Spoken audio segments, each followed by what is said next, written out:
Today's reading is from Rays of the One Light, weekly commentaries on the Bible and the Bhagavad Gita by J. Donald Walters, Swami Kriyananda.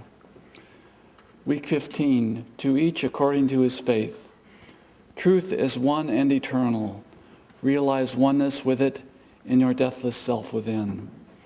The following commentary is based on the teachings of Paramahansa Yogananda. In the Gospel of St. John, chapter 3, we read, "Everyone that doeth evil hateth the light, neither cometh to the light, lest his deeds should be reproved. But he that doeth truth cometh to the light, that his deeds may be made manifest, that they are wrought in God." It is a common experience shared by most people that when a person errs, he experiences a desire to hide that error from his conscience instead of holding it up for purification. Error clutches its misdeeds to itself and resists correction, though it is only in the state of purity that we can achieve perfect freedom. It requires an act of will to offer that awareness up to the light and to hold it there until one's inner darkness is completely dissipated. For every state of consciousness has its own attractive power, and the more we allow that attraction to act upon us, the more we attract to ourselves the objective circumstances and experiences natural to it. Our faith is the attractive power of our underlying state of consciousness. Goodness attracts goodness. It takes goodness even to see goodness. Evil attracts evil, and it takes evil even to see evil. That is, to take special note of its existence. Whatever there is in you of darkness or light, offer it up to the heights. In the supreme light alone will we find salvation. Accept nothing less in yourself as your lasting reality. As the Bhagavad Gita says in the 12th chapter, "Cling thou to me, clasp me with heart and mind, so shalt thou dwell, surely with me on high. But if thy thought droops from such heights, if thou beest weak to set body and soul upon me constantly, despair not. Give me lower service. Seek to reach me worshipping with steadfast will. And if thou canst not worship steadfastly, work for me. Toil in works pleasing to me. For he that laboreth right for love of me shall finally attain. But if in this thy faint heart fails, bring me thy failure." Thus, through Holy Scripture, God has spoken to mankind. Om, Om, Om.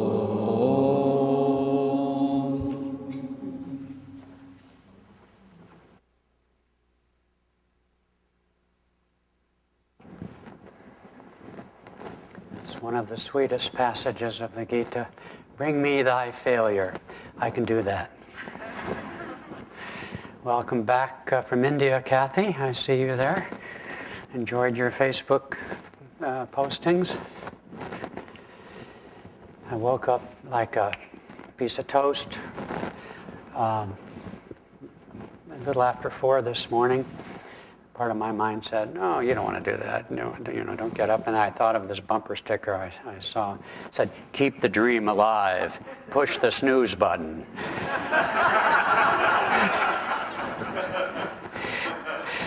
I just couldn't find the snooze button. I was like, like that. But, things creep upon you, and I'm one of those people who have things that help me hear. But there's nothing that can really replace good hearing. When I first got them, I'm pretty enthusiastic about, I could hear, telling somebody, this is the greatest thing, and this is the best brand there is. And he said to me, "Well, what kind is it?" 12:30.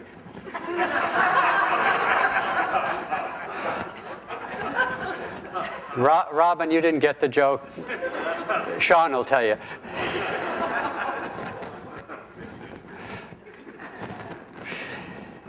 Each according to his faith. It's just amazing. I sometimes marvel that we humans can communicate anything meaningful when I think of how we associate words and so forth. In today's reading, as one simple example, Swami Kriyananda gives what to me is almost a new definition of faith. He says faith is the attractive power of our underlying consciousness. And he clearly meant that not necessarily positive. And of course we associate faith with spiritual or religious beliefs and so forth. But it is that underlying consciousness that we have, which is our magnetism, it's our karma, it's the direction that we take. And when I think back to, a few centuries to the Protestant Revolution, protesting and so forth, we're in this trajectory whereby we want to honor our own individual path. We want to protest against, you might say, hierarchy. We have democracy and all these different trends in consciousness. Over the years, I've come to what I think is a deeper understanding of the symbol of the cross. Unfortunately, it's so overweighted with concepts of suffering and so forth. But the symbol of the cross is really has a deeper significance because yes, we as humans don't want to be told what to do, and yet there is clearly a higher and lower consciousness, evil and goodness, and so there's clearly a direction to life that we can take or not take. And yet we have to find a balance. So the horizontal bar of the cross represents the power to both go out and also to bring into our center who we are. But the vertical represents our aspirations to be greater than we are. We need both, in fact. I see so often, Padma and I are about to embark on our semi-annual cycle of training for Kriya Yoga, for example. And over the years, I've seen many people feel they're not ready for that. And we have such an association with things like words like discipleship. Well, yes, many of us here are disciples of Paramahansa Yogananda, and we tell all these wonderful stories and the imitation of Christ, and our own teacher, Swami Kriyananda, a direct disciple of Yogananda, tells these wonderful stories of what it's like to be with the Master and so on and so forth. Well, I concluded long ago that the reason I wasn't born during the life of my guru, Paramahansa Yogananda, is that I'm not ready for that personal relationship whereby I offer myself at the feet of his guidance and blessing. And so it is that, and when I think back, when I first walked those steps to the altar of my discipleship initiation, though I was ready for it, had been a meditator and studying things Eastern for quite a few years, those old Catholic samskars of mine, I walked up and I looked at those pictures and I hesitated, because those old things about what's right and what's not right just sort of hang in there a little bit. And then I said, come on, and it was fine. But when I think back, is my discipleship, is my spiritual journey the same? My understanding of it, my practice of it, etc., the same then as it is now? I hope not. In other words, life is directional. It's a question of what steps you take. And so when we counsel or talk to people who are considering the path of Kriya Yoga, the path of meditation, the gurus, Lahiri Mahashaya, who introduced Kriya publicly, he was initiating Hindus, Muslims, all sorts of people. He said this is the way it would be. And yet the connection with the teacher is an ancient precept and a very powerful one. To as many as received him, St. John says, is given the power to become the sons of God. So we have this sort of cross, in other words. It's a both and equation. Only we can do the effort. No one can meditate for you. And yet, without the grace of God, without the incarnation of divinity in human form that we can relate to, we wouldn't get it. Our friend passed away, another one, we had a funeral service yesterday, yes, but a friend passed away a month ago or so, and I was saying to her spouse, who was visiting us, Surendra, many of you know him, I said, when I was praying for Tushti after she died, I couldn't get past the fact that A, I had to use her name to pray for her, and B, her image, appearance or whatever, came to me. I couldn't get past that. I don't know what the soul, I can't relate to a soul, because a soul doesn't have a name or a personality. It's not male or female. And so we need that. And if we believe in the divinity of the self, why are we resistant to its perfection and appearance in human form? It's not even logical. And so I think sometimes we here, by our own devotion and our own aspirations, perhaps make too big a thing of what the spiritual path and what the relationship of discipleship is now and today. Yogananda's not here. Even our teacher, a direct disciple, Swami Kriyananda, isn't here. How can we can share these wonderful stories, we can share our inspirations, but nobody can tell you what your spiritual path looks like, what discipleship looks like.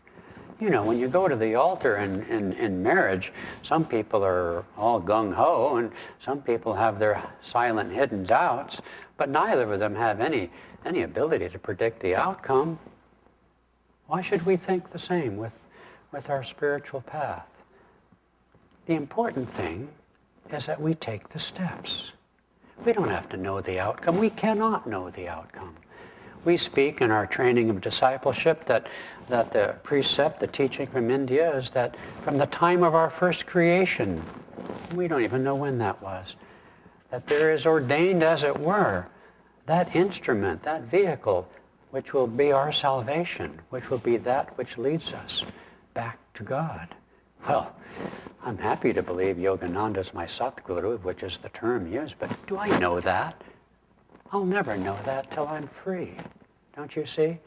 We need to give ourselves the permission to explore our spirituality, but to do so with sincerity and commitment, because that's what it takes. I think back to my own upbringing, and my parents were liberal Catholics and devoted to their path, which I greatly appreciate. But, and sometimes I apologize to people that I had such an idyllic childhood, but my father had a big, thick leather belt. And my brother had my older brother, there were 4 boys, I was the youngest, and a little girl after that. And when my parents went out for the evening, he closed the door with a wild grin on his face, ready to torture us. But as far as I'm concerned, I had an idyllic upbringing. I mean, none of that fazed me.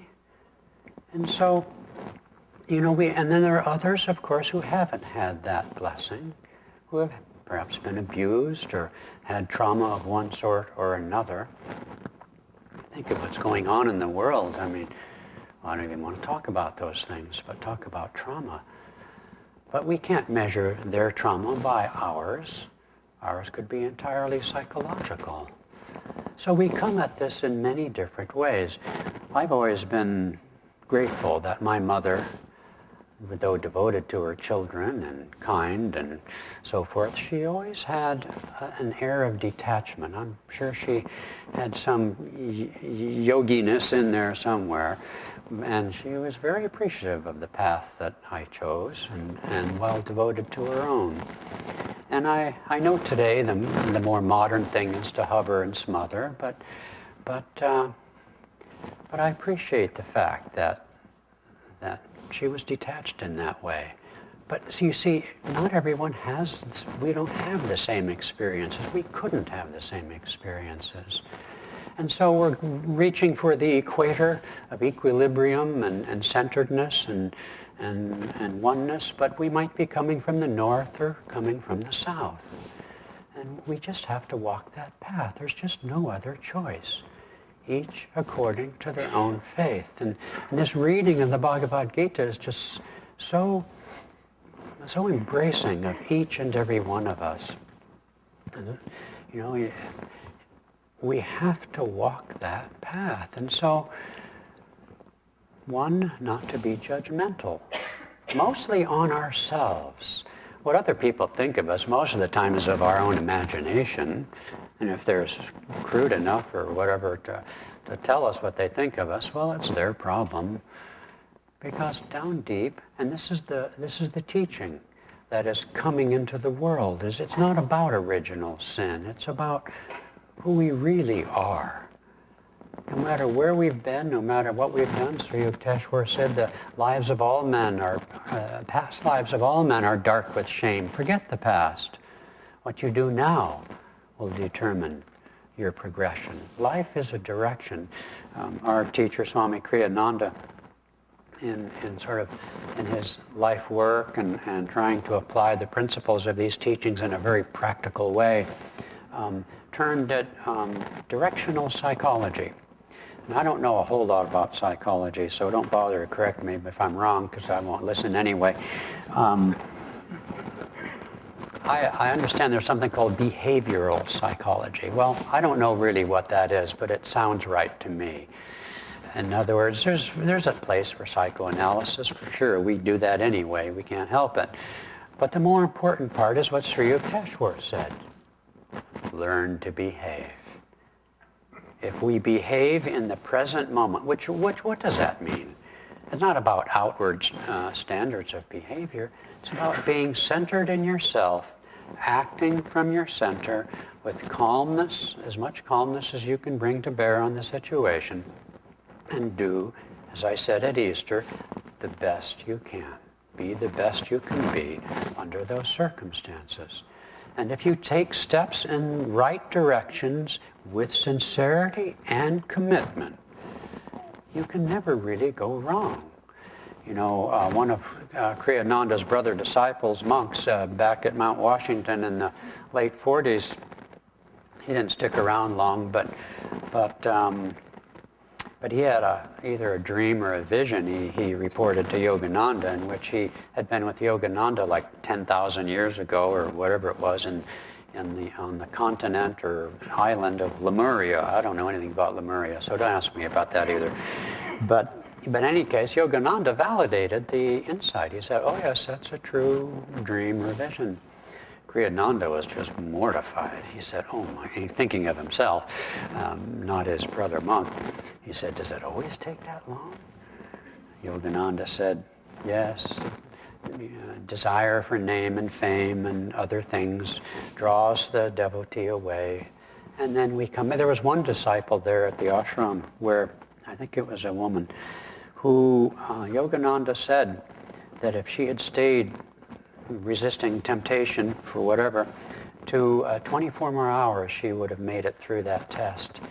And in any case, said that it's going to take 200 lifetimes before that devotee would cycle back to the same place spiritually where he or she had reached at that point. Now, I don't know about you, but one of my deepest prayers is that when I come back, and I'm assuming I have to, I'd rather not, but anyway, let's just assume that I have to, I pray that I find my path soon. How many people have come through those doors and said, with some tone of a regret, which isn't really useful, but nonetheless, oh, how I wish I had come when I was young. As I think, let's see, I don't know, one of them, as one of them said, those who don't seek God in the summertime of life, will he be there in the winter? Well, God is always present. It's not that bad. But it's the steps that we take are more important then our beliefs and so forth. We have to honor our path, but that doesn't mean we have to wallow, our state of being, but we don't have to wallow in it. Energy is the essential, basis of everything. Our thoughts are all over the place, our emotions are up and down, we drive all over the place, fly all over the place, every atom is moving around and changing into this and that. It just never stops. But it doesn't go anywhere unless we set our mind, our will, and our willingness in a given direction. And that's one of the bases for success in anything. But here we're, of course, speaking of our spiritual growth. And it's the direction that we take that is far more important than the details of what we do. And we obsess over, is Kriya the right thing, or is this path the right way? And so we do nothing. We keep going to workshops and classes, maybe at East West, which I encourage, of course, but some people become professional workshop goers, or they read 1 million spiritual books. Well, you do that, and by the end of it, you're not enlightened. You're so confused that you do absolutely nothing. And that's the way of it. At some point, one foot after the other. What's the Buddhist saying? Something about, anyway, one foot after the other. I can't remember what it is suddenly. The pathway to the top of the mountain begins with a step up the mountain. Let's just put it that way. And that's really what we need to do. And we just get so wrapped up in the details. And the details are rarely that important. I mean, there are somebody once, Kriyananda told Yogananda that there was some devotee who got the Kriya technique all mixed up, and he just did it totally wrong. And Yogananda's rather blunt reply was, "Stupid people will never find God." And so, sure, we have to be intelligent. We do need to use our common sense. After all, Yogananda said, "I attract stubborn people," he said, and stupid disciples get stupid teachers. It's just that simple. Mindless devotees find, abusive teachers. It's their karma, I guess, but nobody who comes here is that way. You're all stubborn. And that's a good thing. It's a good thing to think for yourself. But don't just think. That's my point. Act. One thing Kriyananda taught us that has always been so gratifying but useful to us. Those who seek perfection in outer form, aesthetically or otherwise, and they don't really get anywhere unless they're extraordinarily gifted and talented, perhaps, and that's nice, but it's more important to do something than to have it, than conditions be perfect. You don't want to be one of those people who gets old and retires and then says, "Well, I guess I'll search for God," or something like that. The summertime, wintertime thing I said a moment ago. That's not how it is. He taught us that action is clarifying. I find that on the path of meditation, most people I know, and I include in that Swami Kriyananda himself to some degree by his account, most people don't get all that much inspiration in the act of meditation. Most of us, I think, get inspiration in the course of action, based on meditation, opening us up through stillness and quietness of mind and openness of heart and so forth, and deep relaxation to receive intuition. But at least just as often, and I say more often than not, we get the inspiration when we're at our desk, when we're on the phone, when we're building something, when we're talking to somebody. That's when the right action, the learn to behave, comes in the energy, the flow of our attunement to what is true. And meditation opens us up to that. But it's in the action. And so often, therefore, and this is really my thought for the day, It's in the action. People say, well, I'm not a very good meditator, and okay, but as Yogananda once said to somebody, I'll meditate for you. If we come to the cushion, in other words, come to the meditation seat, no matter what's going on in our mind, and no matter how long or short it might be, but we are sincere, and we do what we can for who we are at that moment, can we really go wrong? You see, the magnetism of our actions and intentions, this is the secret sauce, because the answer isn't just in affirming enthusiasm, affirming happiness, affirming joy. It's a good start. It starts the motor, but what it really does in generating the energy is it draws those states of consciousness from their source beyond the opposites. And so we just have to do our part, in other words. We will draw to ourselves the power, the strength, the inspiration that will follow, as it said in the reading, the magnetism of our deeper faith. Our intentions, but not just that, our actions. And we will, by and by, banat banjai lahiri mahashaya would say, doing, soon done. Because when we look at the spectrum of human life and the reality of our progression, our spiritual journey, Kriyananda often said, you don't want to know how many lives you've lived and possibly how many you have to go, because it's always your choice. It's always a case of direction and intention and action. But on the other hand, and he gave the other example that when you pull a nail out of a board and you're straining away on the claw and hammer, you also don't know when that puppy's going to spring right out. It could be 5 minutes of blood, sweat, and tears, or it could be one pop and you're done.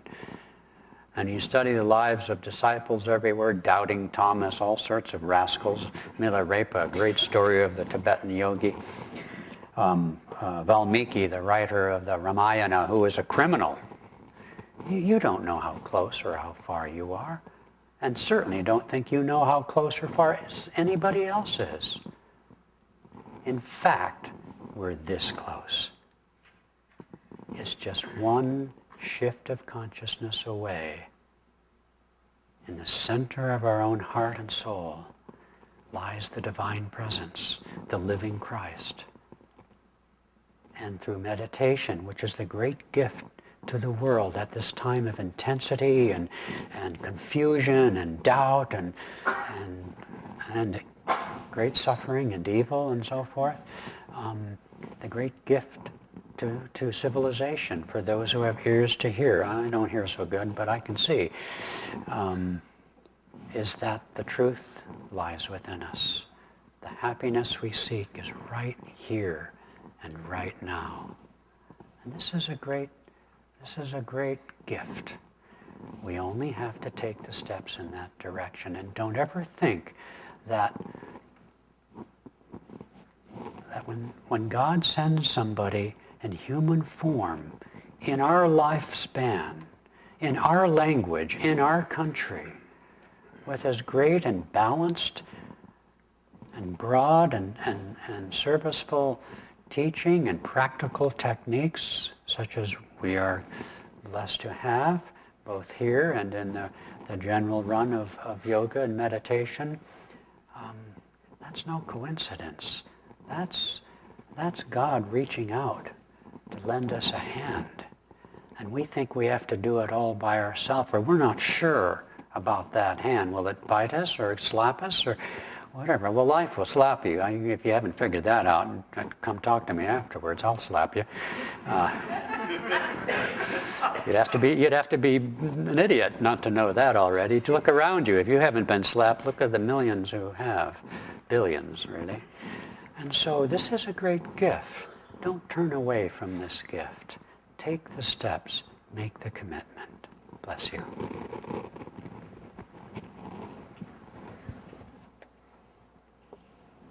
I'd like to read these words from Yogananda's Whispers from Eternity.